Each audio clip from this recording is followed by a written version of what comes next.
We are going to reconvene the second half of our morning session with another one of Fairfield's own, Professor Gav Rosenfeld. Hello, everybody. I'm representing, these days, the Center for Jewish History, which I'm the president of, at least for a couple of years while I'm on leave from Fairfield, but I've been at Fairfield since the year 2000. It's great to be back. It's especially great to be back with Philip and Ellen Umansky and my new colleague Glenn Diner. But just to give a bit of a shout out to Philip, Philip has, for the 20-odd years that I've known him, always excelled at conceiving public events that combine intellectual rigor, political topicality, can I say cultural pizzazz as well, Philip. So to be included in this group with all of my distinguished peers here is really super. My talk today is extremely unconventional, both in its content and its form, and I want to explain what I mean by that by sort of alluding to the opening slide here, which, as you can tell from its format, is in the form of a tweet. I'm a historian, but I'm not going to say anything at all historical about Arthur Szyk's real remarkable life. Rather, I'm going to sort of engage, or at least I would like to ask you to indulge me in something of a thought experiment, an imaginative exercise of sorts that's rooted in the field long regarded as disreputable, but one that I've come to cherish in recent decades, the field of counterfactual history. So many of my colleagues here at Fairfield and beyond know that I've long been fascinated by this field, which is essentially a field of scholarly inquiry and creative expression that examines how history might have been different. It's the field that examines what-ifs. And I've just recently completed a new book manuscript about how historians and philosophers and theologians and writers of all kinds in the Western tradition, really for the last 3,000 years, have wondered what if about the events of their own day, the events of more distant days. And this is a book, I'm praying, it's currently in the hands of 2 readers, and it was a book manuscript that I had to cut, note the verb, I had to cut 600 pages out of to get it into the hands of readers. So it was very exhaustive and exhausting. But so this is pending, but I hope with some good luck in the next year to have this out. So what does this book do? It goes back to the sort of godfather of counterfactual history, Herodotus, and asks, well, how did he wonder what if? And by that, and for that matter, how did Machiavelli wonder what if? Or John Locke, or Voltaire, or more recent 20th century writers like Philip K. Dick or Philip Roth. Not yet Philip Eliasov, but perhaps Philip, we can convince you to speculate a bit as well. In any case, if you look sort of systematically at the body of literature of people who have written on this topic or in this style, you'll see that there are all kinds of familiar narrative and rhetorical techniques that are used to tweak our imaginations, or rather to tweak our perspectives on the past and to sort of entice our imaginations. And one of them, and I'm just going to really highlight the one that figures in this essay, is to imagine how history would have been different if a historical figure had lived longer or had been, say, born in a different country. So, for example, there have been plenty of people who have asked the question, and have explored this both in narrative analytical form and in culturally creative form, if JFK had not been assassinated in 1963, I guess that's exactly, 60 years ago, would he have pulled US troops out of Vietnam? Would the course of the 1960s have unfolded differently?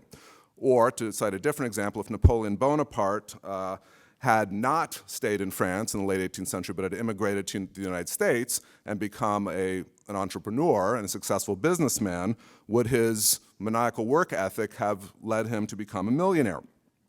That, by the way, was the premise of a very famous essay written by none other than Theodor Herzl in the year 1900 called Der Unternehmer Bonaparte, and it's one of these early examples of alternate history that sort of ask us to wonder what was up with Herzl when he decided to just turn his attention to this oddball topic. In any case, these 2 very small examples, and then countless thousands of others that I've been sort of immersed in recent years, basically try and get us as thinkers to do the following. They ask us to raise the question, would an individual have been the same or different in a different time or in a different place?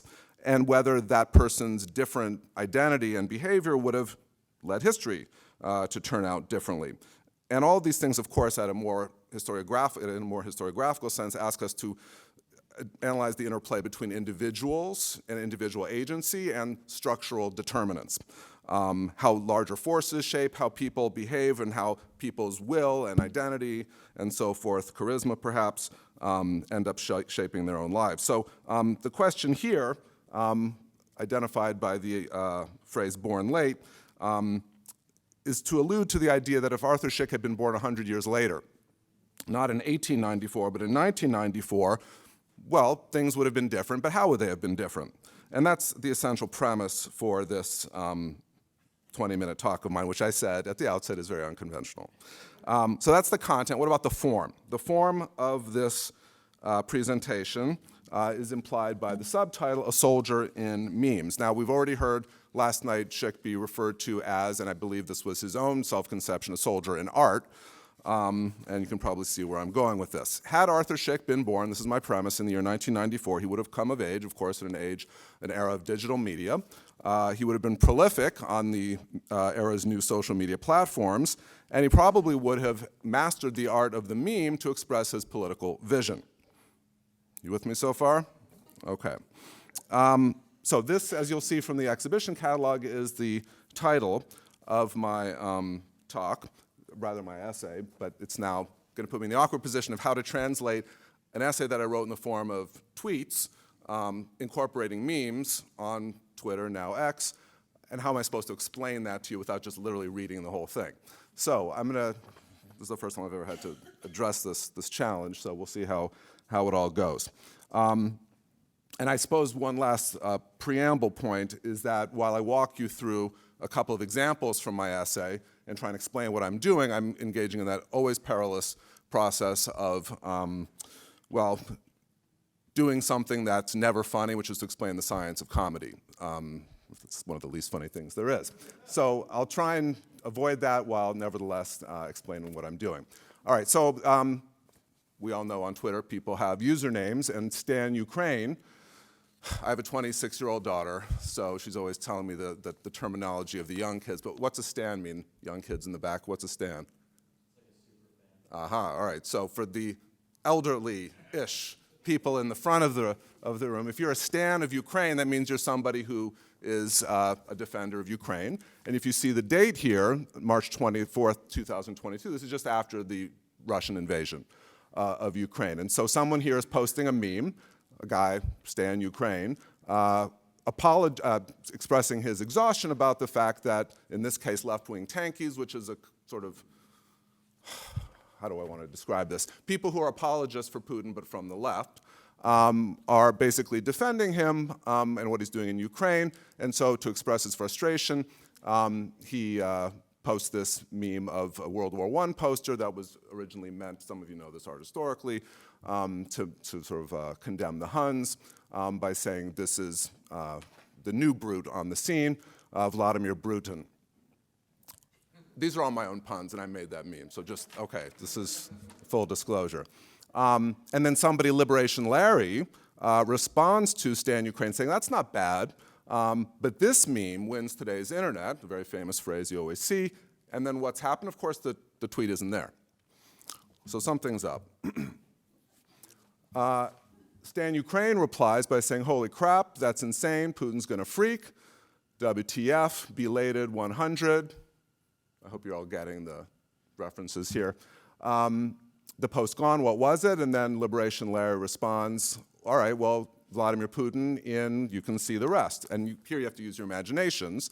Devil drag, red skin, flaming dress, demented grimace, Satanorama, and he's vomiting corpses, and the image is up on Reddit. So now, of course, you have to leave this platform, go to another one. V. Zeleny then responds, explaining why this amazing image is no longer to be found. He responds, ugh, effing Musk deleted it. This wannabe oligarch wants to protect his Russia ties. It's BS he's committing to ridding the platform, then known as Twitter, of hate speech. Anyone who shields Vlad promotes hate. Musk equals a Muscovite. Sarah, SNS, decides to weigh in and say, all right, well, that's not very surprising because Musk has also just let Adolf Trump back on to the site. Here she refers to it as the chicken coop. I wish Trumpler would just off himself in his Mara bunker. And that's, again, another meme I made of a still from Downfall, which was, I think, came out in 2004 about Hitler killing himself in the bunker at the end of a 3-hour movie about the last 10 days of Nazi Germany. And you can see the allusion here. But Liberation Larry says that Trumpler meme is mid, another sort of 20-something Gen Z reference to something that's just mediocre. Look at this one, and yet again, a meme has been deleted. Vizoleni goes on to say Trump is going to flip about the nature of that second meme, but then to just describe what that meme, which we can no longer see, is defined by, there's a gut that is sagging all the way to the floor, but maybe it's not that much. There's a throbbing neck, protruding eyeballs, gorging himself with cash that explodes from all his orifices, Lamau, laughing my ass off, essentially. And then we get a couple more comments. Well, the image is gone. Musk is once again suppressing free speech. And Antifa Fred, 1945, says he's actually just suspended, Musk has suspended the dude who made the meme permanently, the same guy who had made the previous Putin meme. Who is he? And of course, this is a long wind up to the pitch, which is we get introduced to a guy named Artie Szyk. So who's Artie Szyk? Liberation Larry goes on to say that Artie and I went to school together in Rego Park, graduated in Queens, or graduated from Queens Metropolitan High School in 2012, took a bunch of art classes together, and were influenced by some of the same people, Robert Crumb, Frank Miller, Art Spiegelman, the list goes on. And then one of the other Twitter users asks the question, well, what kind of a name is Szyk?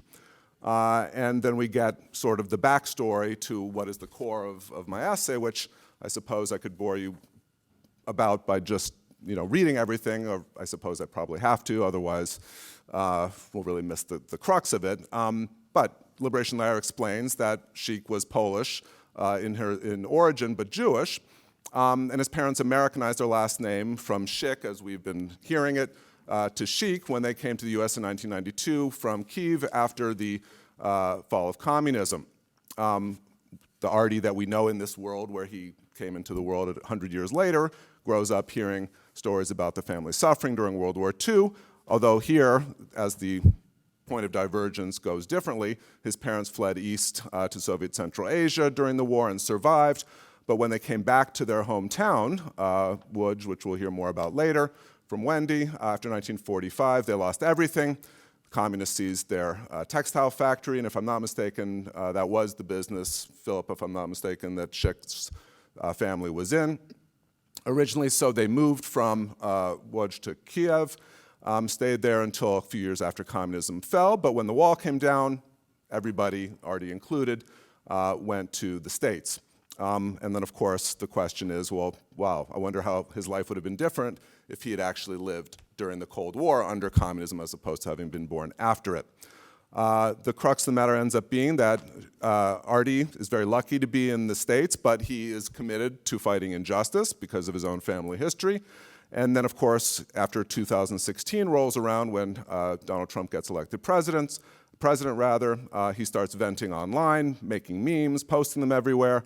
And then Vladimir Putin's invasion of Ukraine basically sends him over the edge. And then there's a couple references here to some more internet slang. But he fashions himself into being a soldier in memes, not a soldier in art. And so Liberation Larry is honestly not that surprised that his account got suspended. So I'm saving the surprise twist at the end of my essay for last, but let's just say it involves ChatGPT, and you'll have to get the catalog to see the twist. But why am I speculating in this fashion? Maybe because, like Ellen, I came to this topic not knowing a whole lot about Arthur Szyk, but having been very much immersed in counterfactual history, and so I thought, well, why don't I just combine chocolate and peanut butter and put something together that will be perhaps tasty. In essence, this is what the French call a jeu d'esprit. It's like a lighthearted sort of folly-like effort to coax some meaning out of a very meaningful person's career, but more in a contemporary vein. But I do mean it's counterfactual. I do mean my essays and my talks' counterfactual implications to be taken seriously, because what I sort of want us to at least think about is that if we use a what if in this fashion, we can assert that there was something maybe essential about Arthur Szyk's character, something essential about his personality that would have remained constant regardless of time or place. And whether we call that a commitment to social justice, whether we call it an expression of his familial awareness of suffering, the experience of immigration, there would have been a constant there whenever he had been born. And in all likelihood, he would have expressed those feelings rooted in his sense of justice.